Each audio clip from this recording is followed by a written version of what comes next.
Hello everyone, good morning. কেমন আছো সবাই? আশা করছি সবাই ভীষণ ভালো আছো, সুস্থ আছো, আর আমিও ভালো আছি। আমি প্রীতি, নতুন একটি ব্লগে তোমাদের সকলকে স্বাগত জানিয়ে এখন থেকে আমার ব্লগটি শুরু করছি। আই হোপ আজকের ব্লগটি তোমাদের ভালো লাগবে, তো সম্পূর্ণ ভিডিওটি দেখার অনুরোধ রইল। বন্ধুরা, আজকের ব্লগটা কিন্তু আমি রান্নাঘর থেকেই শুরু করেছি। আর দেখতেই পেলে রান্নাঘরে এসে কিন্তু আগে চুলাটা মুছে নিয়েছি আর তারপর ভাতটাও বসিয়ে দিয়েছি। আর এই যে এখন ডাইনিং টেবিলটা মুছে নিচ্ছি। আর দেখতে পাচ্ছ এই যে গতকালকে ডালটা না বাইরে রয়ে গিয়েছিল, মানে আমার হাজব্যান্ড রাতেরবেলা লাস্টে খেয়েছিল, তো ডালটা না ফ্রিজে রাখেনি। তো ডালটা না একদম নষ্ট হয়ে গেছে আর অল্প একটু ভাতও রয়ে গেছে। তো আবার ওইদিকে ভাতটা বসিয়ে দিয়েছি আর এই ভাতটা সকালে খাওয়া হয়ে যাবে। আর এদিকে দেখো কেটে কুটে সব কিছু রেডি করে নিলাম। আজকে রান্না করব আলু বেগুন দিয়ে চন্দনা শুটকি কারকল ভাজা। বাস এতটুকুই আজকে রান্না। আর যেহেতু রান্নাটা ঝোল ঝোল হবে, তো সেই জন্য না ডালটা রান্না করব না। তো দেখো কারকলটা হলুদ লবণ দিয়ে মাখিয়ে তারপর ভাজা করে নেব। বন্ধুরা, আমি তো একদিন পর পর ব্লগ দিই, কিন্তু কি বলতো, ওই যে একদিন মাঝখানে ব্লগ দিতে পারিনি, কারণ আমাদের দিকে না প্রত্যেক দিন বৃষ্টি হচ্ছে, জানো তো। আর এই বৃষ্টির মধ্যে না কাজকর্ম করতে একদমই ভালো লাগে না, জানো তো। মানে কিছুদিন ধরে এক লাগাতার বৃষ্টি হচ্ছে, তো তো সেই জন্য না মানে একদম স্যাঁতস্যাঁতে হয়ে আছে। আর না এতদিন বৃষ্টি থাকলে দেখবে মানে ঘরদোরও একটা কেমন হয়ে থাকে, আর তখন কিন্তু নিজেরও কাজবাজ করতে একদমই ভালো লাগে না। আর প্রত্যেক দিন বলতে প্রত্যেক দিন বৃষ্টি হচ্ছে, মানে সারা দিন, মানে একটু হচ্ছে তারপর আবার নেই, আবার একটু, এমন করে প্রত্যেকটা দিন।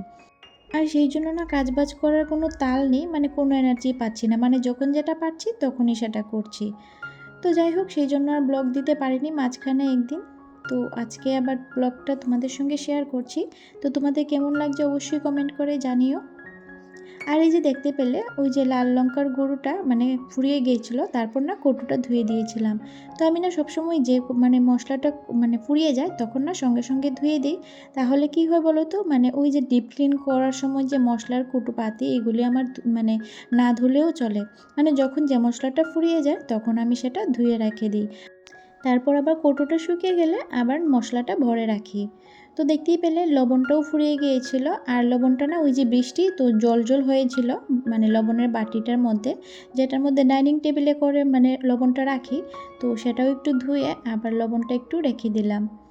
তো এদিকে দেখো আলু বেগুনটা ভেজে নিচ্ছি, আর কিন্তু কারকলটাও ভাজা হয়ে গেছে, সেটা নামিয়ে নিয়েছি। আর আলু বেগুন ভাজার সময় আলুটা কিন্তু আগে একটু ভেজে নিই, তারপর বেগুনটা দিই।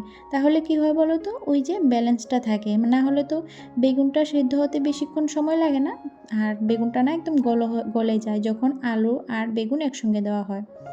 তো তারপর দেখো এই যে শুটকিটাও এখন একটু করে ভেজে তুলে নেব। আর ওইদিকে কিন্তু আমার ভাতটা হয়ে গেছে। আর এই তরকারির জন্য একটু কয়েকটা রসুন আর কয়েকটা কাঁচা লঙ্কা আমি পেস্ট করে নিয়েছি। বাস এইটুকুই দেওয়া হবে এটার মধ্যে, আর একটু হলুদ গুঁড়ো আর লঙ্কার গুঁড়ো, লবণ।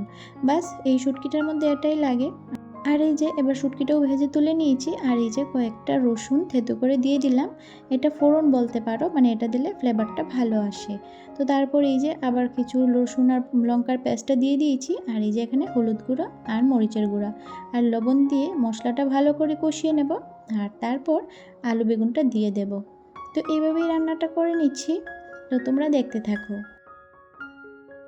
ভিডিওর এই পর্যায় পর্যন্ত যদি কোনো বন্ধু দেখে থাকো আর তোমাদের যদি একটু হলেও ভালো লাগে, তাহলে প্লিজ একটা লাইক করে দিও আর কমেন্ট করে জানিও কেমন লেগেছে। তোমাদের একটা লাইক ও একটা কমেন্ট আমাকে অনেক মোটিভেট করে পরবর্তী ভিডিওর জন্য। আর যদি কোনো নতুন বন্ধু হয়ে থাকো যে এখনও আমার পরিবারের সঙ্গে যুক্ত হওনি, যদি ভালো লাগে তাহলে প্লিজ চ্যানেলটি সাবস্ক্রাইব করে আমার পরিবারে যুক্ত হতে পারো, এই বন্ধুটির পাশে থাকতে পারো। তো দেখো বন্ধুরা, মশলাটা ভালো করে কষিয়ে নিয়েছি আলু বেগুনের সঙ্গে, তারপর অনেকখানি জল দিয়ে দিয়েছি। আর এই ঝোলটা খেতে না ভীষণ ভালো লাগে। তো আলুটা যখন একদম পারফেক্টভাবে সেদ্ধ হয়ে যাবে, তখন শুটকিটা দিয়ে দেব, আর তারপর ফুটে উঠলে নামিয়ে নেব। আমার লাস্ট ব্লগে সমাপ্তি দিয়ে দিদিভাই কমেন্ট করেছে, খুব সুন্দর, তোমার হাতের কাজ ভেরি গুড, খুব ভালো লাগলো। তো থ্যাংক ইউ সো মাচ দিদিভাই এত সুন্দর একটা কমেন্ট করার জন্য। আমার কাজগুলো তোমার ভালো লেগেছে, সত্যি এটা আমার অনেক বড় পাওনা। তো প্লিজ এইভাবেই পাশে থেকো, আমাকে একটু সাপোর্ট করো।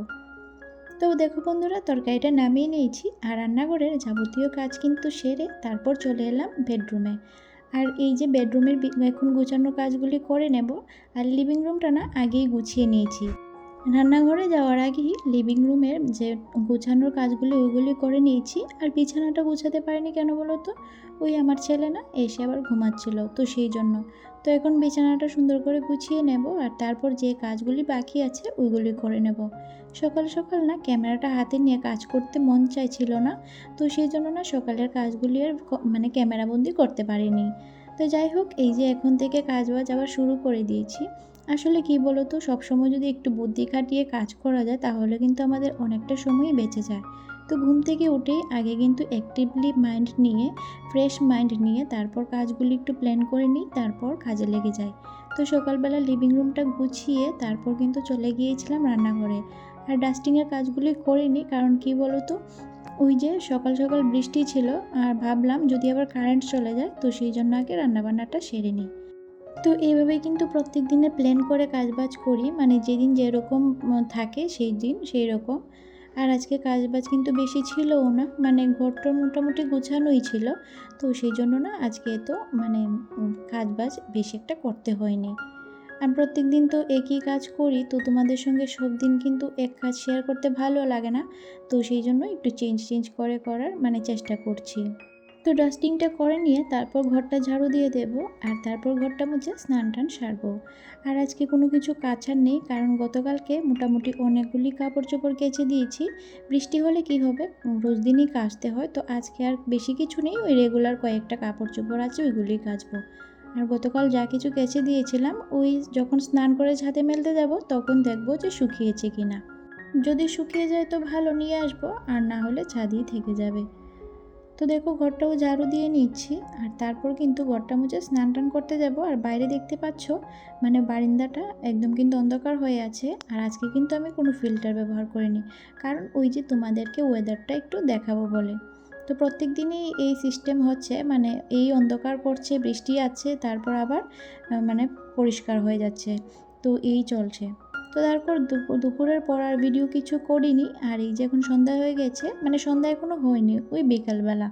তো একটু দুধ গরম করতে দিয়েছি। আমার হাজব্যান্ড আম দিয়ে দুধ দিয়ে মুড়ি দিয়ে খাবে, আর ছেলেকে এই যে বাংলাদেশ থেকে আমার হাজব্যান্ড মিষ্টি এনেছিল, তো ওকে এটাই দিচ্ছি।